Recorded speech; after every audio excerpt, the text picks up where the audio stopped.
frost-covered town of Crestwood was silent as the clock ticked down to New Year's Eve. The old church bell tower loomed over the town square, casting long shadows in the moonlight. Inside the McBride house, a warm glow emanated from the windows, revealing the bustling preparations for the annual New Year's party. Anna McBride, the host, was in the kitchen, her hands deep in a bowl of punch. It was a family tradition to throw a gathering for friends and neighbors every year, and this year felt especially significant as Anna had recently lost her mother. The absence weighed heavily on her heart, but she pushed through, determined to honor her mother's legacy by making the night memorable. "Are the decorations up?" Her husband, Mark, called from the living room. "Almost.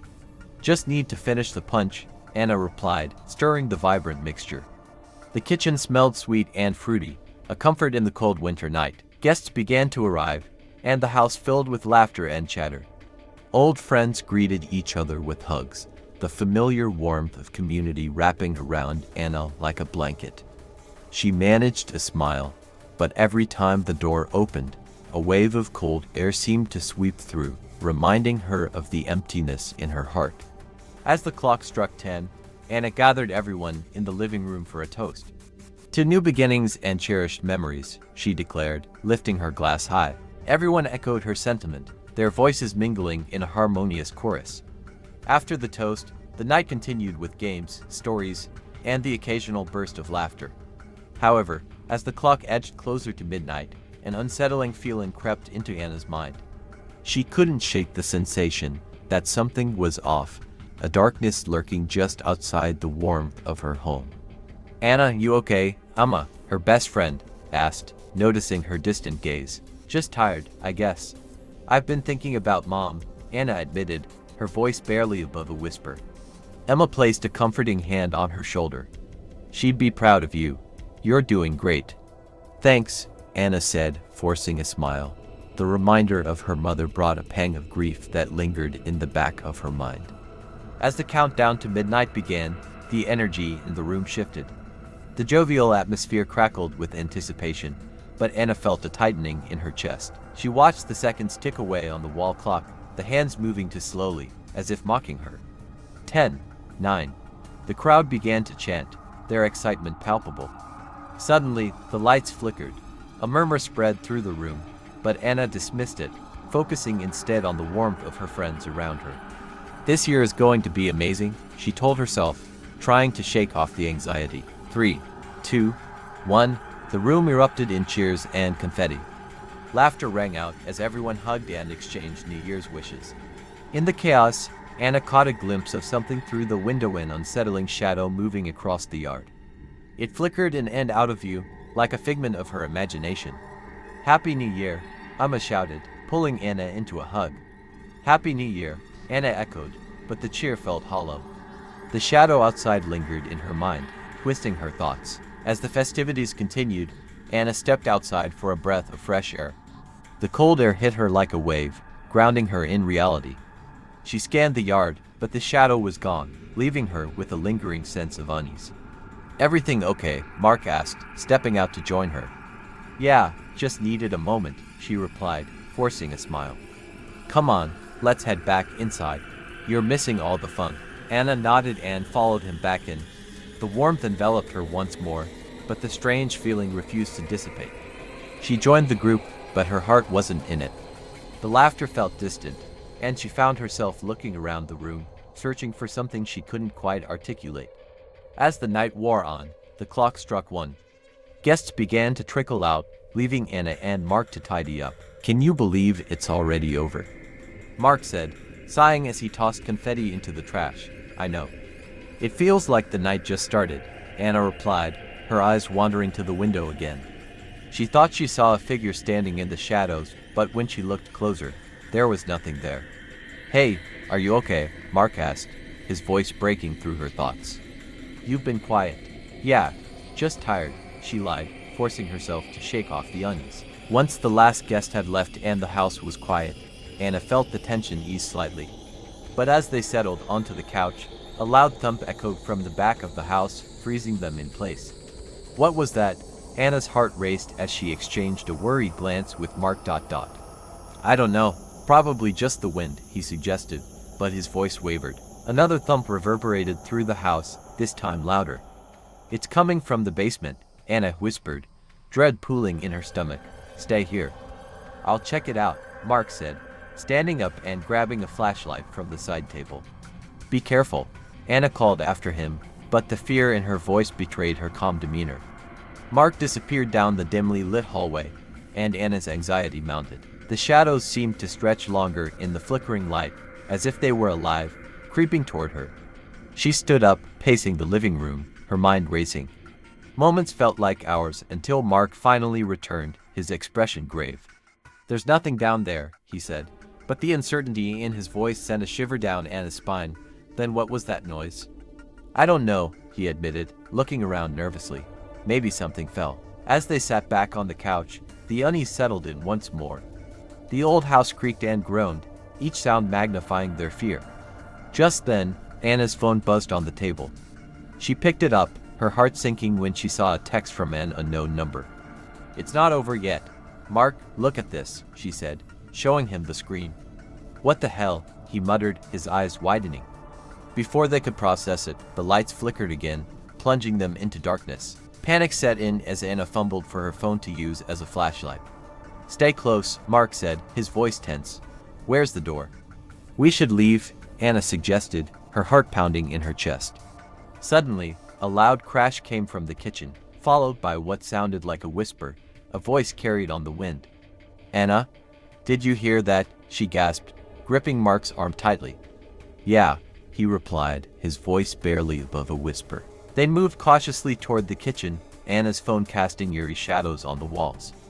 As they entered, they found the table overturned, the punch bowl shattered on the floor, glass glistening like jagged teeth.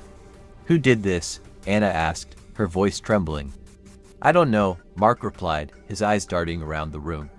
Let's just get out of here, Anna urged, but as they turned to leave, the door slammed shut, echoing like thunder in the small space. Anna, Mark shouted, trying to pull the door open, but it wouldn't budge. It's locked, she cried, panic rising. In that moment, the whispers returned, filling the air around them, growing louder and more frantic. Anna, come back to us. No, stop it, Anna shouted, her heart racing. The voices were familiar, a haunting echo of her past, and she felt the room closing in on her. Suddenly, the lights flickered back on, illuminating the chaos. Anna's eyes widened as she spotted a figure in the corner, an apparition of her mother, her expression sorrowful and distant. Mom, Anna whispered, tears streaming down her face. Anna, you have to let go, her mother's voice echoed, a mixture of love and pain. No, I can't lose you again, Anna pleaded, desperation clawing at her. The figure began to fade, the whispers growing more intense. Let go. Before it's too late, Mark grasped Anna's arm, pulling her back. You need to focus, don't let it take you. But the shadows swirled around them, tugging at her resolve. Anna felt herself being pulled into the darkness, memories flooding her mind, regrets, unresolved feelings, the weight of everything she hadn't faced. Fight it, Anna, you're stronger than this. Mark shouted, his voice breaking through the chaos. With a surge of determination, Anna closed her eyes and focused on her mother's love, the warmth that had filled her life. I love you, Mom, I will always love you. She shouted into the darkness. The shadows recoiled, and the whispers began to fade, the pressure lifting. When Anna opened her eyes, the kitchen was silent, the figure gone. The door swung open, revealing the hallway beyond. Let's go, Mark urged, grabbing her hand. Together, they fled the house, hearts pounding, the cold night air washing over them. Outside, the moonlight bathed the yard in silver. The shadows that had felt so oppressive moments ago seemed to retreat, and the chill of the night was now refreshing. They stood together in the snow, catching their breath. What just happened? Anna whispered, still in shock. I don't know, but it's over now, Mark said, pulling her close. As the first light of dawn began to break on the horizon, Anna looked back at the house, the windows dark and silent. The night had been a battle against her own fears, but she had emerged stronger. With Mark by her side, she felt the promise of a new year unfurling before her, a chance to embrace the past while looking toward the future. Happy New Year, she murmured, and for the first time that night, the words felt like a true blessing.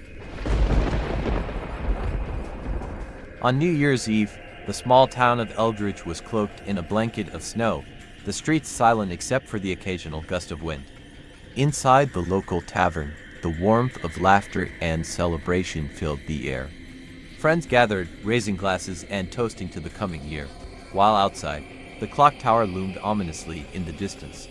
Clara, a young woman new to town, sat at the bar nursing a glass of cider. She had moved to Eldridge just a few months earlier, drawn by its quaint charm and the promise of a fresh start. As the evening progressed, she struck up a conversation with an elderly man named Harold, who had lived in Eldridge his entire life. "Are you excited for the new year?" he asked, his eyes twinkling under the dim tavern lights.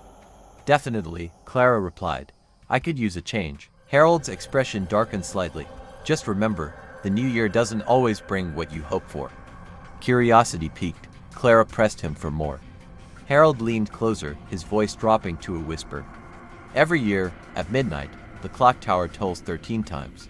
It's said that if you hear all 13, someone in town will face a terrible fate before the year is out."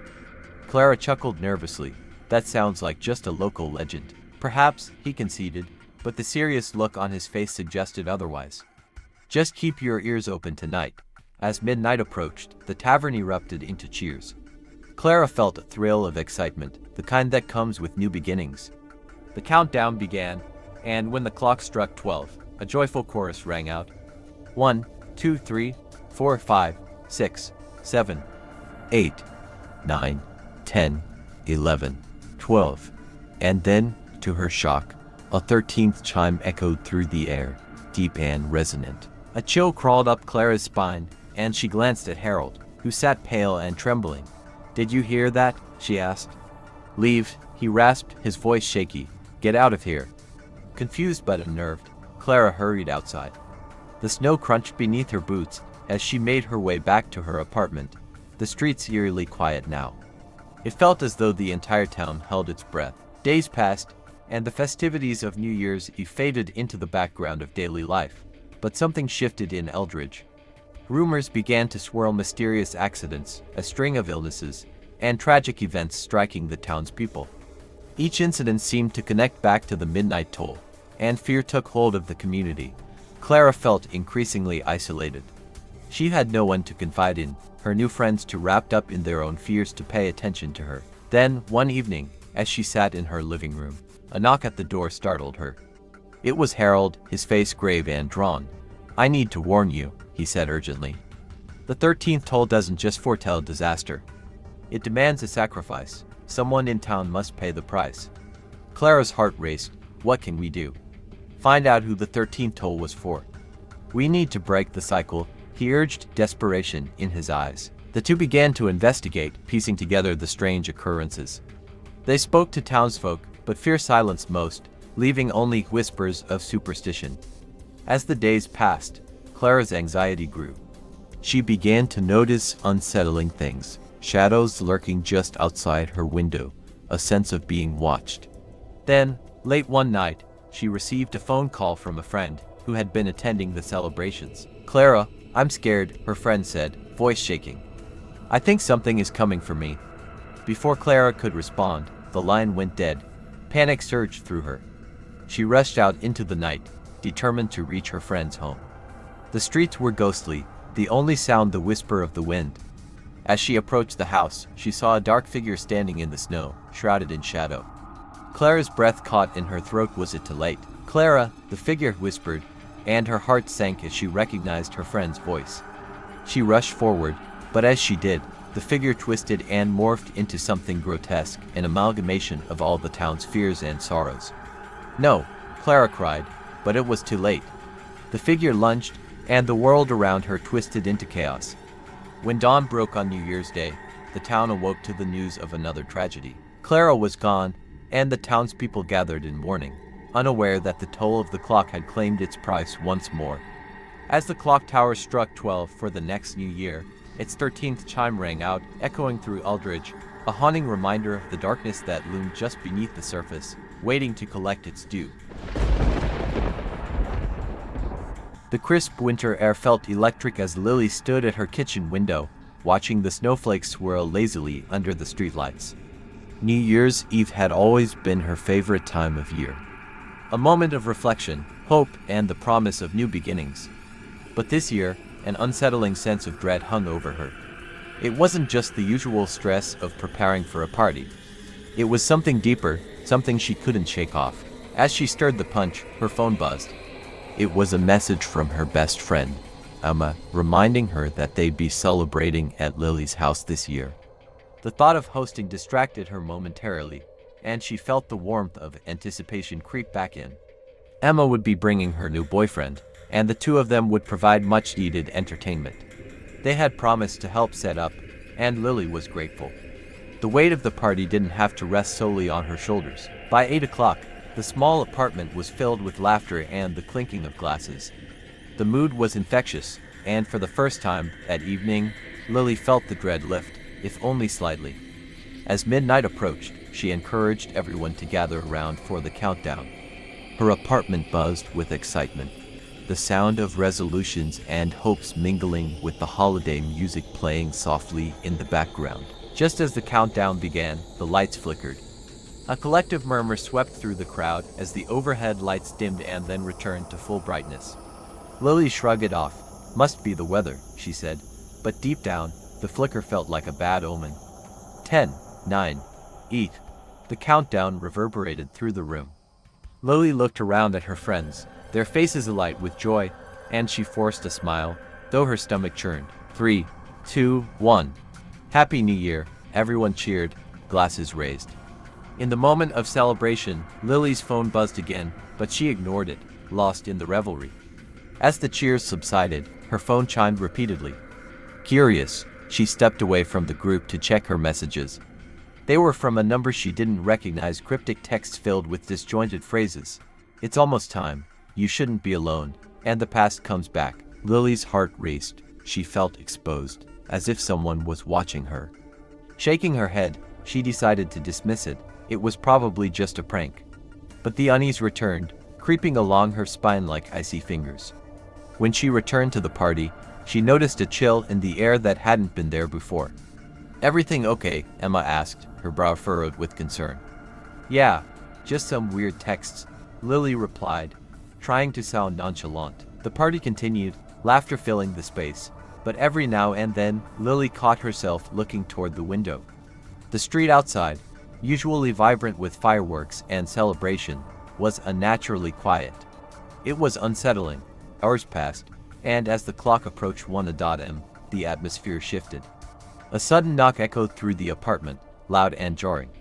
Everyone paused, exchanging confused glances. Who could that be? Emma wondered aloud, but before Lily could answer, she felt the air thicken. Stay here, Lily said, making her way to the door. She peered through the peephole, but saw only darkness. It's probably just a neighbor, she muttered, trying to convince herself. She opened the door cautiously. Standing there was a man, gaunt and shivering. His hair was disheveled, and his clothes were tattered. Please, he whispered, his voice trembling. I need help. They're coming for me. Lily's heart raced. She glanced back at her friends, who were now gathered behind her, concern etched on their faces. What do you mean? She asked, her voice low. Please, I can't explain now. Just let me in. The urgency in his tone was palpable. She hesitated, but the weight of his fear tugged at her heart. Okay, come in, she said, stepping aside. As he entered, she noticed a strange symbol etched into his wrist, like a burn mark, but before she could ask, he collapsed onto her floor. The room erupted into chaos. Emma rushed to the man's side, while others crowded around, unsure what to do. Lily's mind raced. What did you get us into? She whispered to herself, her instincts screaming that something was very wrong. He looked up, his eyes wide and wild. You need to leave. They'll find you, he gasped, clutching his head as if in pain. The countdown has started. Countdown to what? Emma demanded, her voice rising above the rest. Midnight is when it begins. The past won't stay buried. He shouted, his voice echoing with desperation. Just then, the lights flickered again, but this time they didn't return to normal. A heavy darkness seeped into the room. Panic erupted. People rushed for the door, but Lily felt frozen. The man grasped her wrist with surprising strength. "You have to listen, they're coming for you too." Suddenly, a loud crash came from the window, and Lily turned just in time to see shadows darting outside, dark figures moving too quickly to be human. Fear coursed through her veins. "What are they?" she shouted, clutching her friends. "They're memories, things you've tried to forget." He gasped for breath, clearly struggling. "They come to collect." The group began to back away from the windows, heartbeats loud in their ears. "We need to call the police," someone shouted, but as Lily turned to grab her phone, it flickered to black. "No service," she muttered, panic rising. "We're trapped." The shadows outside thickened, pooling around the edges of the apartment like smoke. The man's eyes widened in terror. "They're here." Without warning, the door slammed shut, the sound echoing like a gunshot. Lily bolted toward it, but it wouldn't budge. The lights flickered violently, and the air grew frigid, chilling her bones. Then, one by one, the shadows began to materialize. Faces emerged from the darkness, people Lily had long forgotten. The school bully who had tormented her, a friend she had lost in a tragic accident, and even her estranged father, whose absence had haunted her for years. "No, no," Lily screamed, backing away. "You're not real. They're not just memories," the man rasped, his voice strained. "They're the echoes of what you've tried to forget. They come for their due." The room was filled with their whispers, each voice laced with pain and accusation. "You forgot us," they echoed. "You left us behind." Lily felt her knees buckle. "I didn't forget," she cried, but it was a lie. In her efforts to move forward, she had buried them, locked them away in the darkest corners of her mind. "Embrace them," the man shouted as shadows closed in. "Or they'll consume you." In a moment of clarity, Lily understood. She needed to confront the pain she had avoided for so long. "I'm sorry," she shouted, tears streaming down her face. "I'm so sorry, I didn't mean to forget." As the words escaped her lips, the shadows hesitated, the faces wavering. She could feel a warmth beginning to radiate from within her, a flicker of hope. "I remember you," she whispered, her voice trembling. "I remember all of you." One by one, the faces began to fade, the darkness retracting. The man's grip on her loosened as he too began to dissolve into the light. "You've broken the cycle," he murmured, a hint of a smile on his lips. "But never forget." With that, the shadows vanished, leaving behind an overwhelming silence. The lights flickered back to life, illuminating the faces of her friends, who looked at her with a mix of fear and awe. Lily collapsed to the floor, gasping for breath. The weight of the past felt lighter, the memories no longer haunting her but instead resting peacefully within her heart. She looked around at her friends, who rushed to her side, and for the first time, she felt a flicker of hope for the new year ahead. As the clock struck 2 a.m., Lily took a deep breath, embracing the possibility of a fresh start. "Let's make this year different," she said, her voice steady. "Let's remember." All right, everyone, that brings us to the end of our story. If you enjoyed this video and would like to see more content like this, don't forget to hit the like button and subscribe to our channel. And if you have similar stories you'd like to share with us, feel free to reach out. Thank you for watching, and until next time, take care.